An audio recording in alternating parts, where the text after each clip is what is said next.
Welcome back. More mystery bosses coming your way. Agrabah? But why?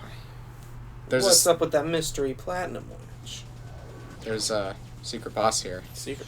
Yep, and Agrabah, secret boss, and this definitely is a secret. I would say a secret boss. Yeah. More over than. You have to go out of your way to visit this place. I don't know why you would. Maybe you need more blaze items. Who knows? But yeah, trust again. This is it's one of those things that's like designed just to totally throw you off, which I think is cool. It does grab your attention though. Check this out. Wait for it. No, I'm not returning to the gummy ship. Nice. I don't think you need Aladdin for this. I'm pretty sure you do. But the potty dance. Look at that. She's doing the potty dance. I have a problem. I'll ride the magic carpet. So you think, oh, weird. That's weird. Shortcut to the desert. Okay. How did he come back? Obviously, the carpet saw this thing. Wouldn't it have trapped it? Shit. I like this scene because Da, I love the da, part when they do all first person. Da, da, da, Whatching? da, da, da, da. Dun dun dun. Oh, dude, Aladdin's so cool. Yeah. Goofy falls to the ground. Wait in the car, Goofy. We'll handle this. And this is Kurt Ziza. And if that sounds silly to you, it's because it is a real name. Yep. They did some sort of a promotion, I guess, where you censored your name, and if you won, your name got to be the name of this boss. And Are you serious? yeah, everyone has said this, and I agree. Of all the people who has a name, I'm happy Kurt Ziza was the guy who got picked, because it fits this boss so perfectly for some reason. Oh, wow. I actually did not know that. I've heard of stuff like that. There was, I remember I actually did this. There was a show called Mucha Lucha that would come on, every Saturday morning on WB Kids. And they had a thing online on the WB Kids website where you could make your own wrestler, and he would appear at the end of the opening with the big crowd with everyone. Did you win? I think mine actually got in. At least it looked like him anyway. I mean, I'm sure there are a bunch of kids who are like, oh my god, and they made a lot of the same one. You know? Yeah, probably. But still, that's cool. Gets people into it. Okay, we've been talking over, so... Yeah, enough about Master Wrestlers. Let's get back to Kurt Ziza here. His gimmick is stealing your power. Or, no, that's the other guy. Never mind. This guy counters your power. He has that magic barrier, which can only be destroyed by magic. Why are you using Trinity Limit, you fool? How much damage? How much damage? How much damage?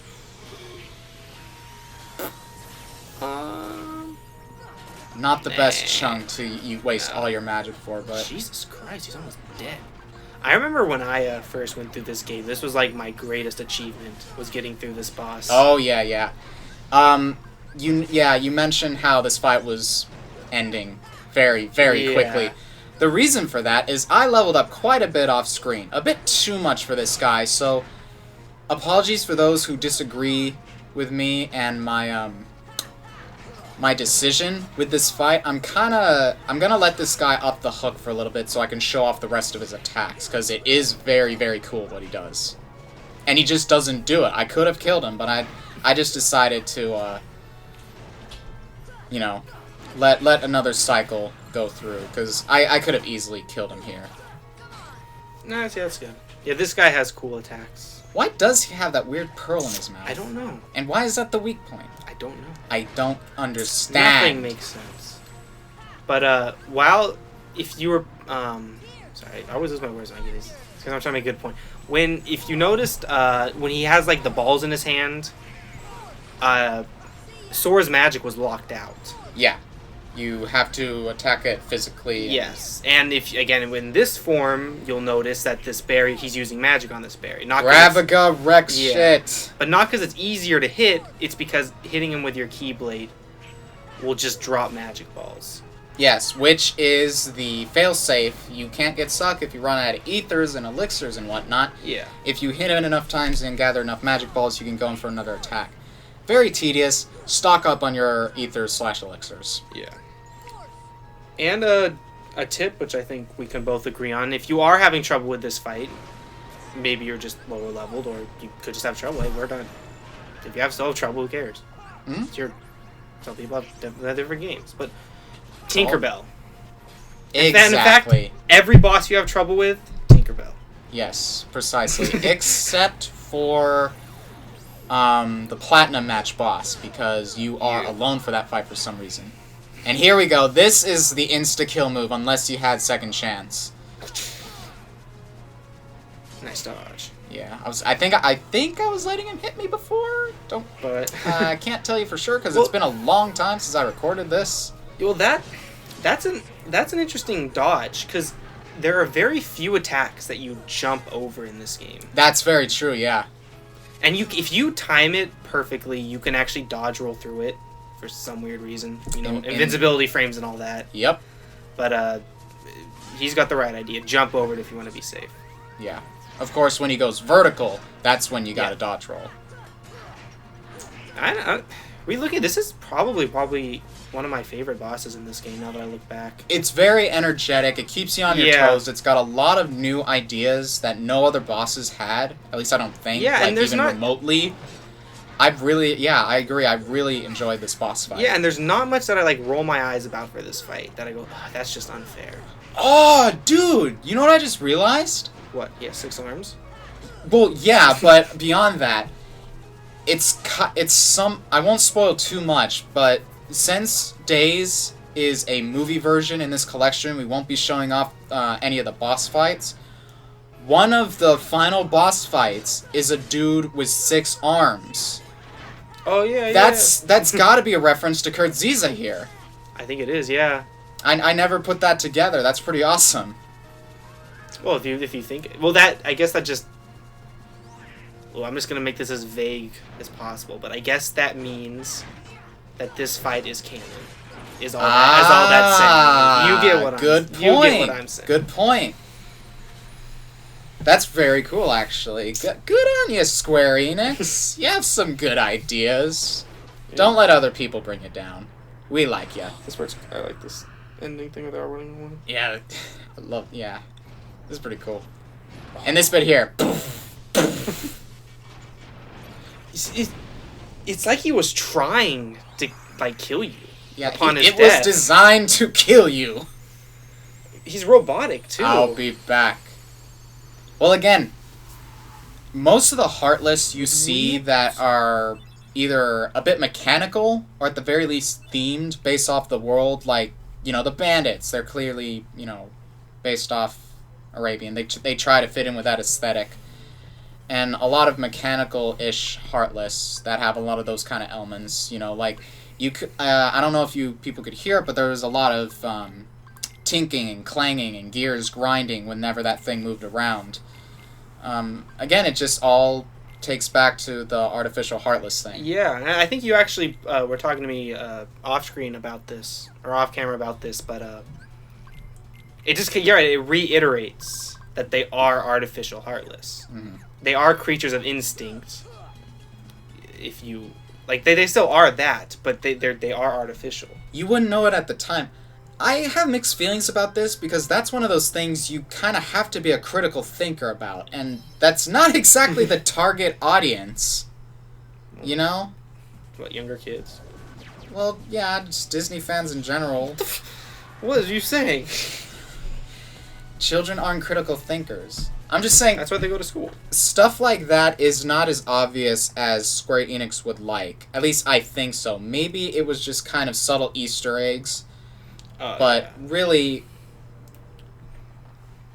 I just think it was a bit too hidden for their target audience. Although, it could be something to target a different group that would also be able to partake in this game.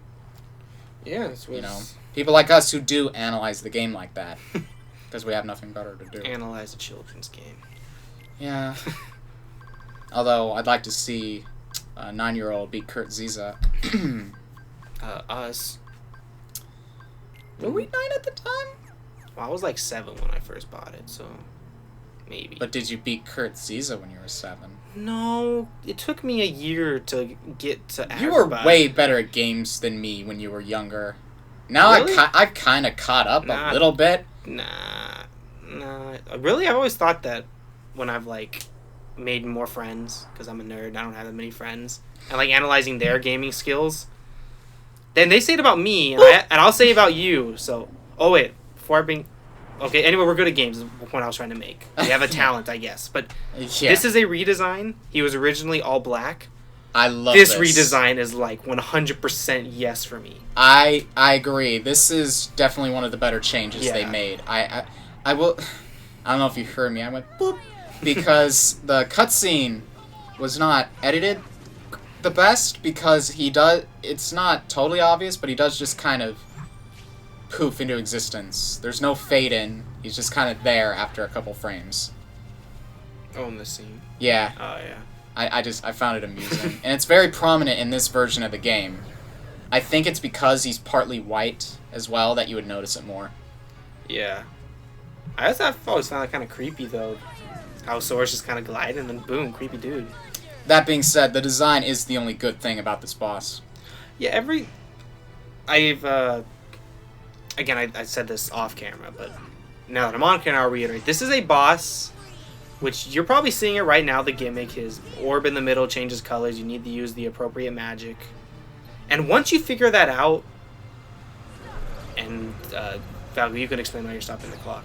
Yeah. But I'm just thinking about why I feel about this boss. Once you figure that out, this does not become a fun fight. Yeah. The second time you play through the game, this is honestly just like, oh, well, this is the thing I have to do now.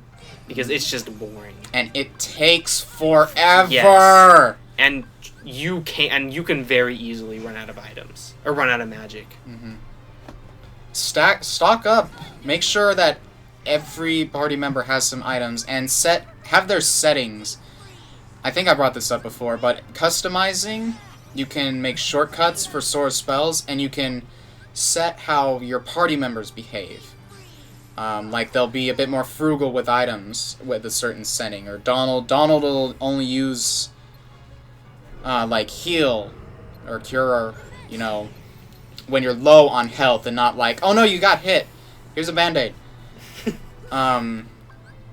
But no, because if you can't do enough damage to this thing, you can't win the fight. You only have so many stocks for how many items you can hold. Yeah, and then there's the clock. You have to freeze it. You have to stop the clock in order to save your party members and yours life, because this thing has a very strange technique. I don't know how, I don't know why this technique isn't brought back, because it is very effective, and if there wasn't a giant Big Ben to stop it, Ansem would have dealt with us a long time ago. But, basically, it destroys the heart of your party member. You cannot revive them. They're just dead. The health bar disappears. It is not reduced to 0. It's just gone. The party member is dead. And if you beat it after a party member is dead, he is forever lost. This is 100% truth. To make sure... That last part was a lie. Peter Pan will be fine. However, I did assume that at first. So really? I made sure to save everybody. Honestly, for my first few runs. I could see losing Peter Pan forever. That's just the depressing ending of this world after you defeat the secret boss. Yep. Peter Pan. And what's convenient, however, about that attack is that he will only target your party members. When they're both gone, he will attack you with the spell. Yep. And then the tension is indeed on high. Yeah, you get the counter above you, as you see above Peter Pan now. That's not a reference, by the way. I was trying to come up with some words. Anyway, you were saying. I agree, it's freaky. You get the counter above you, and every second you're death. Mm-hmm. To your death. But I was going to say... Oh, yeah. I remember redoing this... Or not redoing, but doing it in my most recent files. I gave items to all my party members. Yep. Because it just... More item space, even though they're unreliable. Yep. And fucking Goofy's Peter Pan! It's just so funny to me.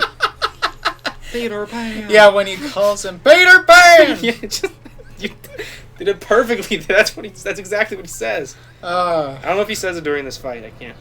We can't hear. Yeah. But it doesn't. I don't think you gave him any items. And here's the thing: giving your if you're really stuck and you just need more ways to heal, I would recommend giving your party members items. Yep. But give them, like, potions or ethers. Do not give them elixirs, because they waste them on themselves. They waste them on each other. Tip. That's a good tip. And they'll waste them on you, like, the least, honestly. Yeah. But they will still save you. Like, this thing's also artificial for some reason. Yeah, I was just about to say, like, this guy is. Oh, if you notice, he's a pureblood. He's not though. It's like on the back of his cloak, I think. It's on the back, and you'd think you would notice it when no, Peter Pan. Peter Pan. When he does a little twirl like that, you'd think you would notice. But for some reason you can't see it. But it's definitely there. It's definitely there. Yeah, it is hard to see. Yeah, it's completely invisible when he does that little twirl. But it's weird. if you look him in the journal, right, it should. I think that's like the souls, or the hearts, or the bodies of the people whose soul/heart that he took. I think it kind of follows him around. I'm not sure. Peter Pan, where are you? Oh, the balls. His balls. Right in the balls. Peter Pan's body is kind of just floating with him.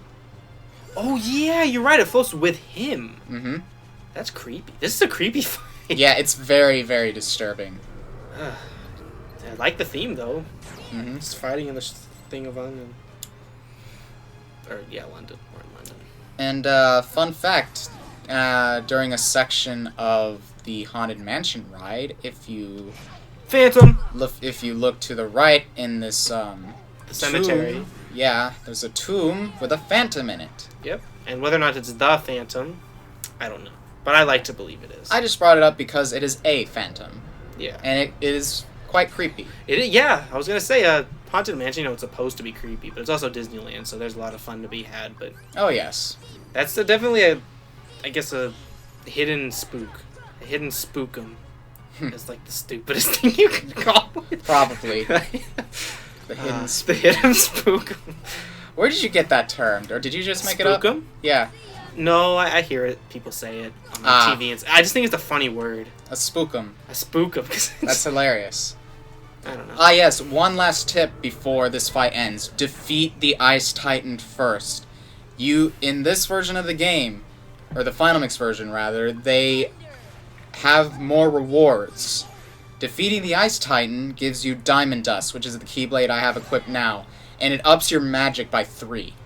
It's fantastic.